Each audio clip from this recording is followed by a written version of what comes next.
جوان موفق یک جان سپاس به اندازه میگم که انا برادر ما اقدامی انا کار دیاتی باریسون به دستگیری بس خانه انمی راهی بلند به دستگیری شما شد یک جان تشکر سپاس به اندازه میگم. نه سر گفتم نه پا گفتم، نه جان گفتم نه تن گفتم، وطن گفتم وطن گفتم، وطن گفتم وطن گفتم،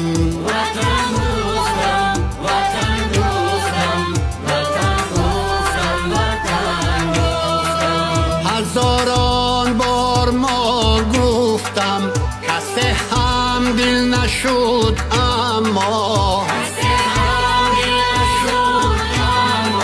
جهان زیدی من شورید اگر یک بار من گفتم،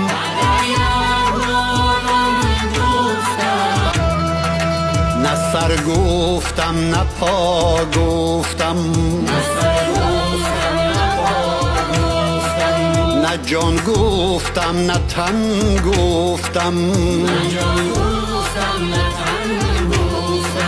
وطن گفتم وطن گفتم، وطن گفتم وطن گفتم،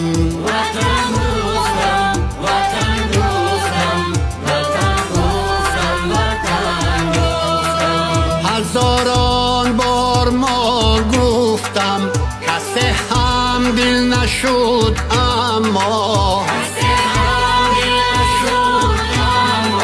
جهان زیدی من شورید اگر یک بار من گفتم، نه سر گفتم نه پا گفتم، نه جان گفتم نه تن گفتم. برادرها انم استادی ما هستی که از دیوتی باوریستان یکی تی بلجان میگه بعد دستگیری انم استادی ما و شما که فرزند با واسه تربیت داده گی خندا شبزن استاد فخر میکنم.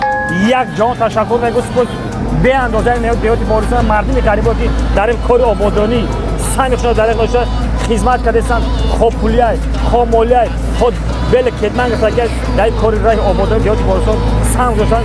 خدمات در جان مردم برکت از شما را خدا 100 ساله کنه استاد عزیز بالای سر فرزندان باشه. تشکر. یک شخصیت هست که استاد حق استاد دیگه کو بیش از پدر است. استاد ما و شما فخر میکنه شما یک جان تشکر کجا برای کارت بالا برو. سلام. نه سر گفتم نه پا گفتم،